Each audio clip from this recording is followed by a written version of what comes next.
कि इस बार आप लोग सरकार बदलिए और सरकार बदलते ही झारखंड का वातावरण बदल जाएगा और बांग्लादेशी जो है सीधा बांग्लादेश भागेगा। कोई मतलब ही नहीं है, ये मुद्दा है ही नहीं। जनता का मुद्दा पढ़ाई, दवाई, कमाई, महंगाई, गरीबी, बेरोजगारी, ये है सब। हाँ, बेरोजगारी है ना। 6 करोड़ घुसपैठी भारत में घुसा है सब। क्या करोड़? 6 करोड़ में 6 करोड़ रोजगार कर रहा है, सब काम कर रहा है। देखिए कब चुनाव लड़ेंगे और कहाँ से लड़ेंगे? चुनाव तो कहाँ से लड़ेंगे, लेकिन पार्टी आरजेडी से ही लड़ेंगे हम। RJD lover. दोस्तों इस वीडियो को आप पूरा जरूर देखिएगा, क्योंकि इस वीडियो में मेरे पास आपके लिए एक नहीं, दो नहीं, बल्कि 3 सबसे बड़ी खबर है। सबसे पहली खबर है मनीष कश्यप जी और तेजस्वी जी को लेकर के। तेजस्वी जी का बयान और मनीष कश्यप का बयान हम आपको हाईलाइट में दिखा दिए। हम आपको जो बताने वाले हैं उसको सुन करके आप हैरान हो जाएंगे। तो सबसे पहली खबर हम आपको मनीष कश्यप जी और तेजस्वी जी को लेकर के देंगे। दूसरी जो सबसे बड़ी खबर देंगे, बिहार में जातीय हिंसा फैलाने वाले गायक टुनटुन यादव के बारे में। टुनटुन यादव जी कहे हैं हमारे टुनटुन जी कि हम आरजेडी से चुनाव लड़ेंगे। अरे लड़िए भैया, कोई बड़ा बात नहीं है, कोनो पार्टी से लड़िए। लेकिन हम जो बात आपको बताएंगे टुनटुन यादव के बारे में, और जो टुनटुन यादव जी बोले हैं इंटरव्यू में, वो जो सुनाएंगे, उसको सुनने के बाद जब आपका खून खौल उठेगा जो हम बताएंगे। बिहार की बर्बादी का सबसे बड़ा कारण अगर कुछ है तो आपको भी पता है कि क्या है पूरा डिटेल में चर्चा करते हैं। चलिए दूसरी खबर वही देंगे। तीसरी खबर जो देंगे आपको सबसे बड़ी, पप्पू यादव को जितने भी लोग धमकी दे रहे हैं सब के सब फर्जी निकल जा रहे हैं। अब भैया एक और जो धमकी दिए था पप्पू यादव को स्पीड पोस्ट के जरिए, ओह फर्जी निकल गया है। क्या कुछ पूरा मामला है, मतलब तीसरी सबसे बड़ी खबर हम आपको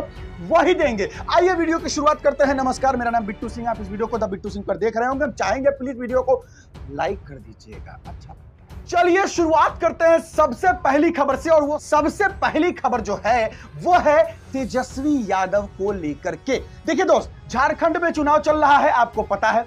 झारखंड में मनीष कश्यप जी जान से बीजेपी का प्रचार प्रसार कर रहे हैं, ये भी आपको पता है। झारखंड में मनीष कश्यप का कहे या बीजेपी का कहे, एक मुद्दा है। मुद्दा यह है कि झारखंड में जो बांग्लादेशी घुसा हुआ है उसको बाहर निकाल फेंकना है। झारखंड से बांग्लादेशियों को बाहर निकालना है। ये बीजेपी का मुद्दा है, ये मनीष कश्यप का मुद्दा है। मतलब मनीष कश्यप चुनाव प्रचार जब कर रहे हैं तो लोगों से कह रहे हैं कि हमारी सरकार अगर बनेगी, बीजेपी की सरकार अगर बनती है, तो हम झारखंड से बांग्लादेशियों को भगाएंगे और जो झारखंड के मूल निवासी है उनको उनका अधिकार दिलाएंगे। तो ये बीजेपी का अपना संकल्प है। ये मनीष कश्यप चुनाव प्रचार कर रहे हैं तो बता रहे हैं जनता को कि हमको जिताइएगा तो हम ये करेंगे।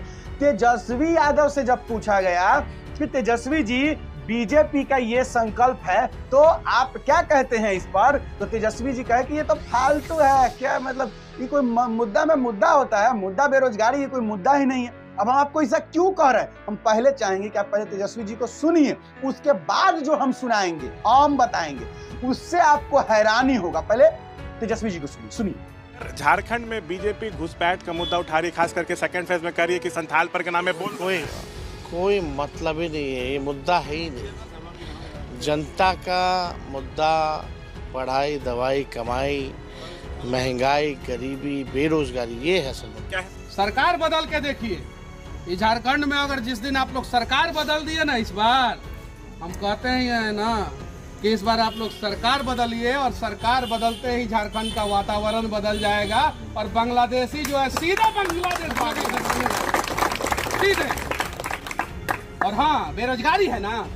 6 करोड़ घुसपैठी भारत में घुसा है सब। क्या करोड़? 6 करोड़ में 6 करोड़ रोजगार कर रहा है, सब काम कर रहा है। सब कोनो फल बेच रहा है, कोनो अंडा का दुकान लगैले है, कोनो मुर्गा का दुकान लगैले है, कोनो मोटरसाइकिल बना रहा है, कोनो पंचर बना रहा है। जब वह सब काम करेगा, कोनो धोबी का काम कर रहा है, कपड़ा धो रहा है, सब काम वह सब करेगा तो आपको कहाँ से रोजगार मिलेगा? नाई वाला काम वही कर रहा है। 6 करोड़, क्या करोड़?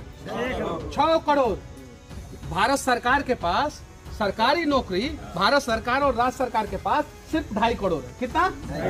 कितना करोड़ सरकारी नौकरी भारत सरकार और राज्य सरकार के पास पूरे भारत में, जहाँ पे कांग्रेस की सरकार है, बीजेपी की सरकार है, सबको जोड़ के 2.5 करोड़ है। कितना है? तो सरकार के नौकरी देने से तो सबको नौकरी मिलने से रहा, तो हमें क्या करना होगा? रोजगार। क्या करना होगा? रोजगार। और आपके रोजगार पे तो बांग्लादेशियों ने हक मार के रखा है। 6 करोड़ जो घुसपैठिया हैं वो हक मार के रखे हैं, वो लोग मार के रखे हैं। तो उसको रोकने की जिम्मेवारी किसकी है? हमारी है। और हम कौन सी से रोकेंगे? वोट से। कौन सी से? वोट से। कौन सी से? वोट से। वोट से रोकेंगे। और आप लोग समझदार हैं, मुझे पता है। मैं आप लोगों के बीच में आया बड़ा उम्मीद से। मैंने भी बहुत त्याग किया है। मैं थोड़ा सा अगर झुक जाता ना, थोड़ा सा लालची हो जाता ना, तो मुझे जेल जाने की जरूरत नहीं पड़ती।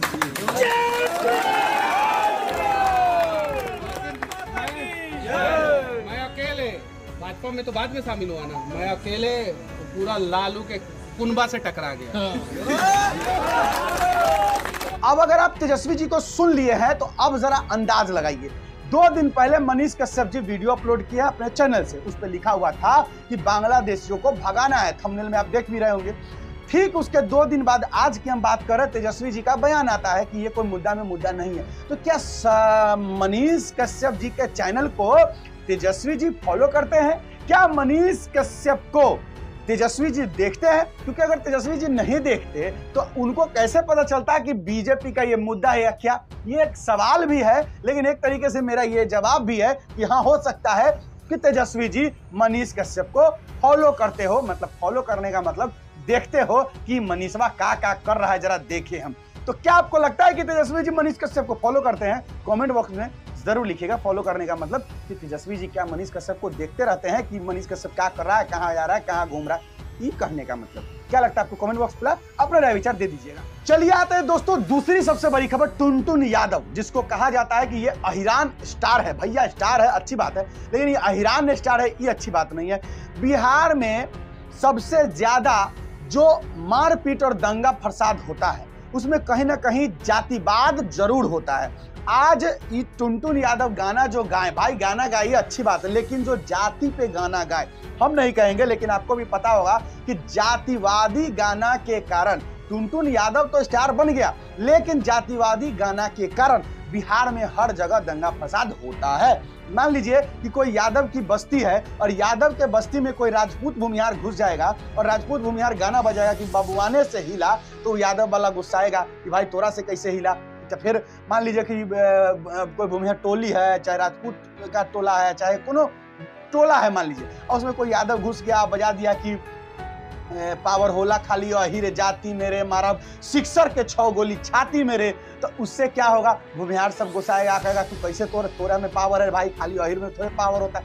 तो ये जातिवादी गाना के कारण टुनटुन यादव तो स्टार बन गया, लेकिन ये टुनटुन यादव बिहार में जातीय हिंसा फैला दिया। खैर हम मुद्दा ही नहीं है। मुद्दा क्या है कि टुनटुन यादव ये बोला है कि वो चुनाव लड़ेगा। वो क्या बोला है जरा सुनिएगा भाई साहब को, उसके बाद जो बोलेंगे वो सुनाएंगे, पहले सुनिए उनको। अरे भाई हमारा अगर मान लें कि आज हम चुनाव लड़ेंगे कहीं से भी, तो समझिए कि हमारा 90% थी 60% 70% मेरा यादव परिवार का ही वोट रहेगा। बाकी तो 2-4% पंडित जी का मिलेगा, सब लोगों का मिलेगा। 14% बिहार में जो है वो यादव जाति के लोग हैं। तो 14% में आपको लगता है कि 60% और जिस लोकसभा या विधानसभा से आप लड़ेंगे वहाँ से यादव लोग आपको सपोर्ट करेंगे? हाँ, जहाँ यादव बहुमूल्य क्षेत्र रहेगा वहीं से आदमी लड़ेगा। जहाँ मतलब इसको भी चूज कर लिए कि जहाँ यादव जी लोग ज्यादा रहेंगे वहीं से चुनाव लड़ेंगे। हाँ, मेरा जो यही चीज़ें है, हमारा रुचि यही है कि मुझे वहीं से लड़ना है। तो यादव जी के ऊपर आप गाना गाते हैं, तो हो सकता है कि ब्राह्मण जी, राजपूत जी, भूमिहार जी आपको वोट न दें? नहीं देंगे, सारे लोग तो नहीं देंगे। अच्छा, एक जात की वोट से चुनाव जीता जाता है? वो पकड़ होती है। हाँ, वो पकड़ होती है। अब कोई बोले कि मतलब खुद से आप कितना कर सकते हो, तो मतलब उतना हम नहीं कर सकते हैं जितना मैं खुद से करना पड़ता है। जैसे प्रॉपर्टी हमारी रहेगी, जैसे मेरा धन है, तो हक मेरा ही रहता है, वही बात है। तो अब ये भी बता दीजिए चलते चलते कि कब चुनाव लड़ेंगे और कहाँ से लड़ेंगे? चुनाव तो कहाँ से लड़ेंगे, लेकिन पार्टी आरजेडी से ही लड़ेंगे हम। RJD lover? जी। गाना ना भी गाए हैं? हाँ, जनुआ हमारा आरजेडी लवर है। सुना दीजिए थोड़ा सा। हरि की राजद के गम छिया बनले अपना हो सर ह, जनुआ हमार आरजेडी लवर ह। चलिए अब क्लियर ये हो रहा है कि टुनटुन भाई हमारे आरजेडी से चुनाव लड़ेंगे। लड़िए भैया, आपका मन जिससे लड़िए, लेकिन टुनटुन यादव भी एकदम जानता है कि हमको कोई अगर देगा वोट तो वो यादव है। काहे कि भैया तू तो यादव को ही खुश किया है, खाली यादव के नाम पर गाना बनाया है। देखो भाई, यहाँ पे गलती जनता की नहीं है, जनता को मजा आता है तो मजा ले रहा है अपना। यहाँ पे टुनटुन यादव का दिमाग देखो कैसे वो स्टार बन गया, जातिवादी गाना गा गा के। आज उसके पास बहुत पैसा कौड़ी हो गया। एक समय में बेचारा उन्हें गाना गाता था। खैर छोड़िए, भगवान करे सब स्टार बने, हमको थोड़े कोई प्रॉब्लम थोड़ी है। लेकिन हम कहेंगे भैया आप आरजेडी से चुनाव लड़िए, आप तेजस्वी जी के साथ रहिए, जो कीजिए हमको कोई लेना देना नहीं है। आप लोग क्या कहते हैं हमारे टुनटुन जी का बयान सुन करके कमेंट बॉक्स में लिखिएगा कि जरूर कि क्या बिहार में जातिवादी खत्म नहीं होगा का। और टुनटुन जी का जो बात बोले उसको लेकर के आपका जो राय विचार है कमेंट बॉक्स में दे दीजिएगा, अपना राय विचार लिख दीजिएगा। आते हैं दोस्तों तीसरी सबसे बड़ी खबर है, हमारे पप्पू यादव को जो भी धमकी मिल रहा है सब फर्जी निकल जा रहा है। फर्जी का मतलब जैसे लॉरेंस बिश्नोई का नाम लेकर के पप्पू यादव को धमकी दिया जाता है। कभी आपको याद होगा महेश पांडे जो दिल्ली से गिरफ्तार हुआ, जिसको बताया जा रहा था कि दुबई से फोन करके पप्पू यादव को धमकी दिया था, वो बाद में पता चला कि लॉरेंस बिश्नोई से इसका कोई कनेक्शन ही नहीं है। अभी 2 दिन पहले जो हम आपको वीडियो में बताए थे वो कि स्पीड पोस्ट के जरिए पप्पू यादव को धमकी मिला है, यानी कि चिट्ठी से धमकी मिला है। पुलिस ने जो पूर्णिया के एसपी है कार्तिकेय शर्मा, उन्होंने जो गिरफ्तार किया कुंदन कुमार, जो स्पीड पोस्ट के जरिए जो स्पीड पोस्ट में अपना नाम पता मोबाइल नंबर सब डाल करके आप तब पप्पू यादव को धमकी दिया था। तो जब कुंदन कुमार को गिरफ्तार किया गया तो कुंदन कुमार कहता है कि भैया हम तो धमकी नहीं देवे नहीं किए हैं भैया। तो पता क्या चलता है कि कोई दूसरा आदमी जो है कुंदन कुमार का नाम लेकर के पप्पू यादव को धमकी दे रहा है। अब हमको जरा यहो लगता है कि कहीं पप्पू यादव जो है जानबूझ के अपना फेम कमाने के लिए, फेमस होने के लिए, चर्चा में बने रहने के लिए ये अपने आदमी से तो धमकी दिलवाते हैं खुद के कहा नहीं हम लग रहा है। आपको क्या लगता है? पहले हम आपको पूर्णिया के एसपी कार्तिकेय शर्मा जी को सुनाना चाहेंगे, सुनिए क्या कह रहे हैं। संज्ञान आया है कि उनको एक धमकी भरा कुरियर से प्राप्त हुआ है।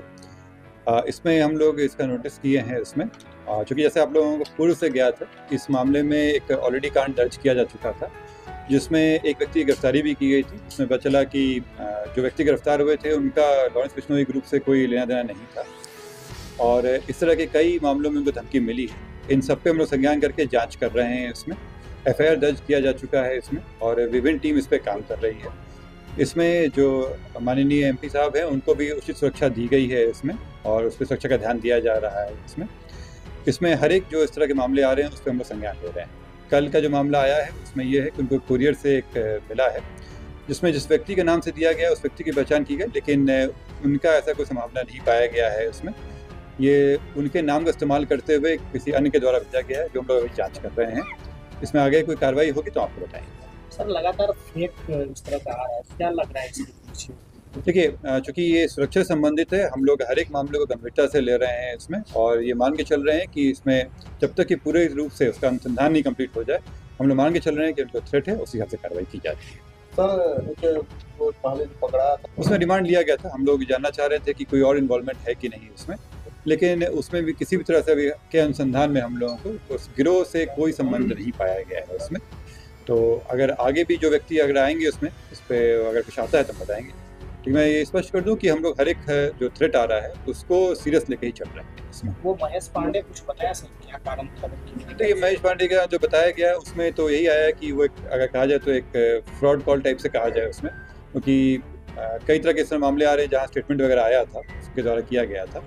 लेकिन चूंकि उस कारण ऐसा ना हो कि एक दिग्भ्रमित हो जाए तो हम लोग ये मान के कर रहे हैं उसमें, लेकिन उनके द्वारा कोई ऐसा कोई गिरोह या इस तरह का कोई संज्ञान नहीं है। क्या पर्पस था उसका पता? उसमें कोई ऐसा नहीं है कि उनको थ्रेट देने के पर्पस था। उनका जैसे मैंने बताया कि वो कई लोगों के कॉन्टैक्ट में रहा था और एमपी के पीए वगैरह में भी रहा है, तो उनका था कि इसमें कुछ अपना उनका कुछ निजी हित हो जाता है। तो अब लग रहा है कि पप्पू यादव को कोई धमकी रियल नहीं आ रहा है, सब आता है फेक। अब पता नहीं पप्पू यादव खुद दिलवा रहे हैं अपने आप को धमकी अपने आदमी से कि क्या, हम नहीं जानते। आपको क्या लगता है? क्योंकि जो आ रहा है सब फेक निकल रहा है, सब जाली निकल रहा है, कोई इनको ओरिजिनल धमकी नहीं लग रहा है। हो भी सकता है। आपको क्या लगता है कमेंट बॉक्स पे अपना राय विचार दे दीजिएगा। चलिए दोस्त, आज के लिए बस इतना ही, मुझे दीजिए इजाजत। जय हिंद।